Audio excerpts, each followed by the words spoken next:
Hello viewers, welcome to Pavani food book. నేను మీ పావనిని. ఈరోజు వీడియోలో వ్యాలంటైన్స్ డే స్పెషల్ పచ్చి అరటిపండుతో హల్వా ఎలా చేయాలో చూసేద్దాం. హల్వాకు కావాల్సిన ఇంగ్రీడియంట్స్: పచ్చి అరటిపండ్లు, యాలకులు, కిస్మిస్, జీడిపప్పు పలుకులు, అరకప్పు పాలు, ముప్పావు కప్పు పంచదార. ముందుగా మనం తీసుకున్న అరటిపండ్లను ఈ విధంగా కట్ చేసుకోవాలి. కట్ చేసుకున్న అరటిపండ్లన్నీ అన్ని వైపులా ఘాట్లు పెట్టుకుంటూ చాక్ సహాయంతో ఇదే విధంగా మనం తీసుకున్న అన్ని పచ్చి అరటిపండ్లను ఈ విధంగా ఘాట్లు పెట్టుకుంటూ వాటిని పీల్ ఆఫ్ చేసుకుందాం. ఇవి పీల్ ఆఫ్ చేయడానికి అంత త్వరగా రావు కాబట్టి మీ దగ్గర పీలర్ ఉంటే పీలర్ సాయంతో కూడా చేయొచ్చు. పీల్ చేసుకున్న అరటిపండ్లను ఈ విధంగా సన్నగా తురుముకుందాం. మనం తీసుకున్న అన్ని అరటిపండ్లను కూడా ఇదే విధంగా తురుముకుందాం. ఈ విధంగా స్మూత్గా తురుముకున్న అరటిపండుని ఒక బౌల్లో తీసుకుందాం.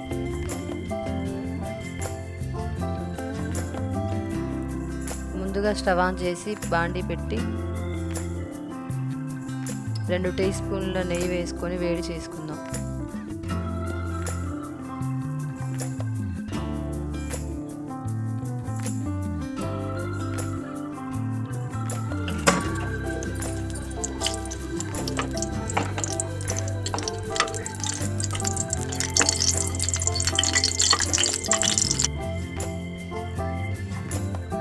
ఈ విధంగా నెయ్యి కరిగిన వెంటనే ముందుగా జీడిపప్పు పలుకులు తీసుకొని దోరగా వేయించుకుందాం.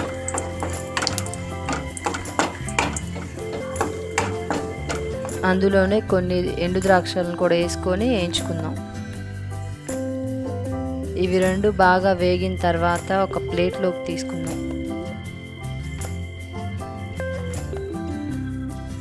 ఈ విధంగా దోరగా వేయించుకుందాం. వేగిన వీటిని ఒక ప్లేట్లోకి తీసుకుందాం.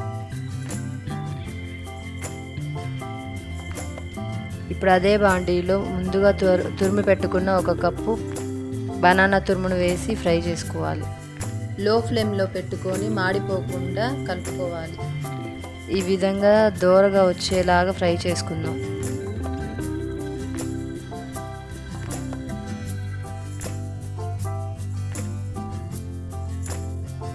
బనానా ఉడకడం కోసం 1/2 కప్ మిల్క్ యాడ్ చేసుకుందాం.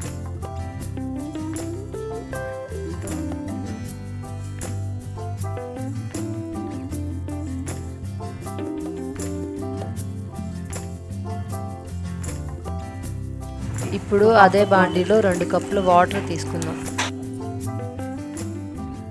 వాటర్ యాడ్ చేసుకొని బనానా అంతా స్మూత్గా ఉడికే వరకు ఉడికించుకొని 3/4 కప్పు షుగర్ వేసుకుందాం.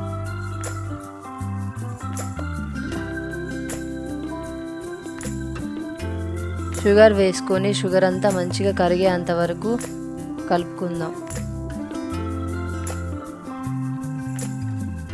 ఈ విధంగా అడుగంటకుండా మంచిగా కలుపుకోవాలి.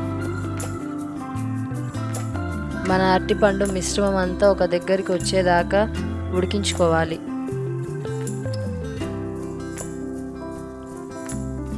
ఈ హల్వా అంతా బాగా ఉడికిన తర్వాత 2 యాలకులు వేసుకుందాం.